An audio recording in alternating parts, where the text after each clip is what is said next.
अस्सलाम वालेकुम। ज़ैनिदा किचन में आप सबको खुश आमदीद कहती हूँ। आज हम बनाने जा रहे हैं जी पकोड़े।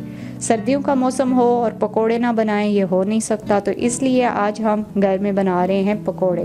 पकोड़े बनाने के लिए सबसे पहले हम उसका मसाला तैयार कर लेते हैं। तो चले हैं मसाला सबसे पहले तैयार करते हैं। सबसे पहले जी मैंने आलू ले लिए हैं। मैंने आलू स्लाइस में काट लिए हैं। 1 अदद मैंने प्याज काट लिया है बारीक। थोड़ी सी शिमला मिर्च मैंने ली है, इससे बहुत अच्छा टेस्ट आता है। ये हरा धनिया, 1 चम्मच कुटी हुई लाल मिर्च, थोड़ा सा अनारदाना, 1 चम्मच सूखा धनिया, 1 चम्मच ज़ीरा, 1 चम्मच मैंने मेथी डाल ली है।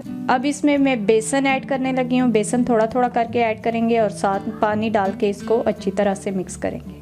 इसको अच्छी तरह से मिक्स करना है। बेसन की जो है वो गुठली अंदर नहीं बननी चाहिए। ये देखें जी, माशाल्लाह से हमारा मसाला तैयार हो गया पकोड़े का। तो अब हम इसको 5 मिनट के लिए छोड़ देते हैं और 5 मिनट के बाद इसको हम फ्राई करेंगे। हमारे 5 मिनट हो गए हैं, तो चलें आए अब पकोड़े को फ्राई करते हैं। सबसे पहले ऑयल ऐड करेंगे। थोड़ी देर ऑयल को गर्म होने देंगे, फिर इसके बाद हम इसमें पकोड़े का मसाला ऐड करेंगे। हल्की आंच पे इसको फ्राई करना है ताकि ये जले ना और अंदर से जो आलू हैं वो अच्छी तरह से पक जाएं। अब थोड़ी देर तक इसको फ्राई होने देंगे, फिर इसकी साइड हम चेंज करेंगे।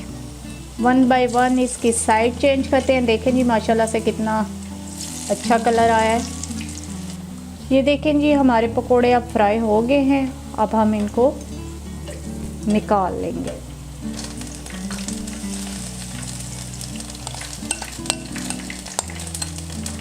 इसी तरह जी हम बाकी जो मसाला है उसको भी इसी तरह हम फ्राई करेंगे।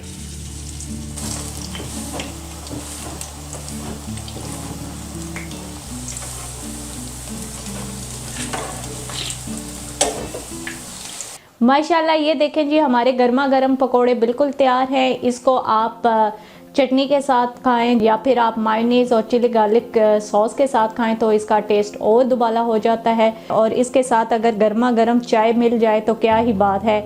तो अपने घरों में ज़रूर इसे बनाइए। कमेंट बॉक्स में ज़रूर लिखिए जी हमारी आपको रेसिपी कैसी लगी और फीडबैक ज़रूर दें हमें। हमारे चैनल को सब्सक्राइब करें और हमें दुआओं में याद रखिएगा। ओके, अल्लाह हाफिज़।